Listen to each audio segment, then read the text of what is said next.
মোহতারাম হাজরিন, রমজান মাস এমন একটি মাস যেই মাসে প্রত্যেক রাত্রিতে আল্লাহ রাব্বুল আলামিন তার অসংখ্য বান্দা বান্দীদেরকে জাহান্নামের আগুন থেকে মুক্তি দিয়ে দেন প্রত্যেক রাত্রিতে রমজানের।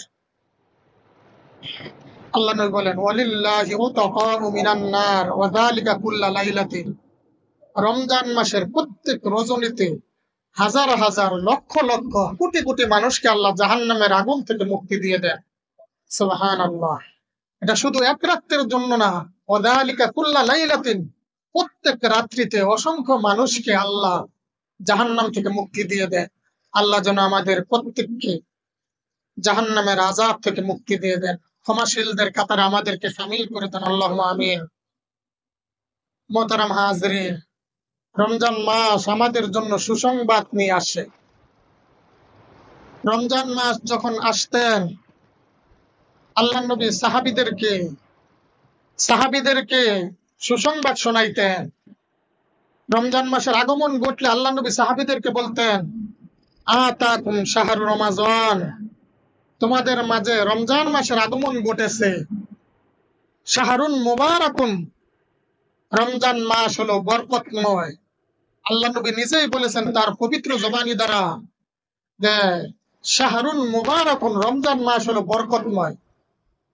রমজানে আল্লাহর পক্ষ থেকে তার বান্দা বান্দীদের উপর বিশেষ বরকত নাজিল হতে থাকে। রমজান মাসে বরকত লাভের একটা মাধ্যম হলো সাহারি খাওয়া।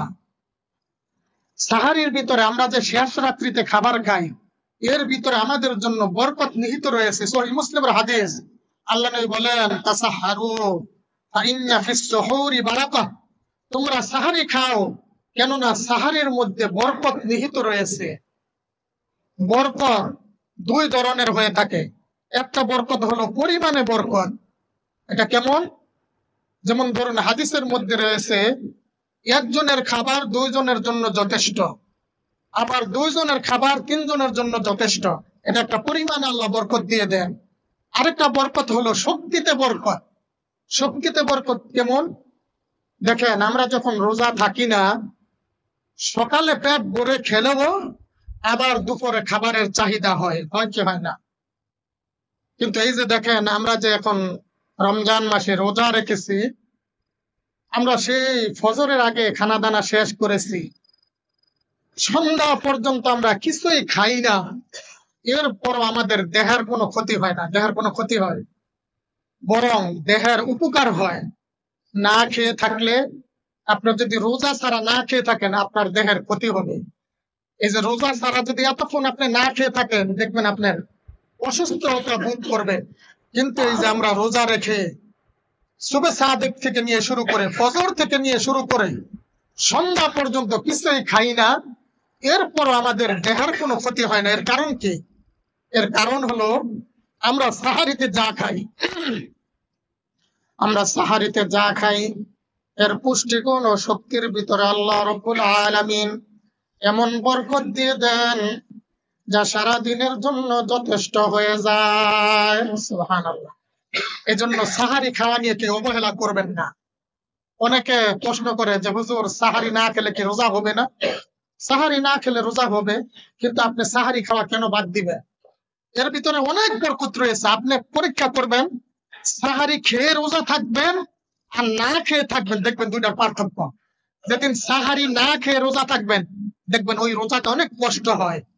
আর সাহারি খেয়ে রোজা থাকবেন, দেখবেন ওই রোজাটা অনেক সহজ হয়, এত কষ্ট হয় না। অনেকে শেষ রাত্রে উঠাটা ঝামেলা মনে করে, রাত করে ঘুমায় 11টা 12টা 1টা, তখন কিছু খেয়ে ঘুমায়। ওটা সাহারি খাওয়া হবে না। সাহার মানে শেষ রাত্রে খানাকে সাহারি বলা হয়। আপনি যদি 1টা বাজে 12টা বাজে শোয়ার সময় কিছু খান, ওটাকে সাহারি খাওয়া হবে? শেষ রাত্রে উঠবেন না, ফজরের নামাজও পড়বেন না, আর আপনি রোজা রাখবেন, এই রোজাটার নাম কে হস্তে রোজা হবে? প্রকৃত রোজাদার যে রোজা থাকবে, নামাজ পড়বে না, সাহারি খাবেন, এটা হতে পারে না। অতএব সাহারি খাওয়া নিয়ে কেউ অবহেলা করবেন না। মুসনাদে আহমদের হাদিস, আল্লাহ নবী বলেছেন যে সাহারিটা হলো সম্পূর্ণটা বরকতের খানা, তোমাদের কেউ যেন এটা ছেড়ে না দেয়। কেননা যারা সাহারি ভক্ষণ করে তাদের উপর আল্লাহর বিশেষ রহমত নাজিল হতে থাকে, সুবহানাল্লাহ। এবং সাহারি বক্ষণকারীদের উপর তার ফেরেশতারা তাদের জন্য মাগফিরাতের দোয়া করে, সুবহানাল্লাহ। ফেরেশতারা আমাদের জন্য দোয়া করে, যারা আমরা সাহারি খাই, আল্লাহ যারা সাহারি বক্ষণ করে আপনি তাদেরকে মাফ করে দেন, সুবহানাল্লাহ। নিঃস্বার্থ ফেরেশতারা আমাদের জন্য দোয়া করে। এজন্য সাহারি বেশি আগে খাবেন না, শেষ রাত্রিতে খাবেন। বুখারী মুসলিমের হাদিস থেকে আমরা জানতে পারি, নবীর জমানায়, রাসূল সাল্লাল্লাহু আলাইহি সাল্লামের জমানায় সাহাবায়ে কেরাম তখন সাহারি খাওয়া শেষ করতেন। সাহারি খাওয়া শেষ করা থেকে ফজরের আযান পর্যন্ত 50টি আয়াত পড়া যেত। 50টি আয়াত পড়তে 15-20 মিনিট সময় লাগে। তার মানে আপনি এমন সময় সাহারি খাওয়া শেষ করবেন যে আর 15-20 মিনিট সময় আছে।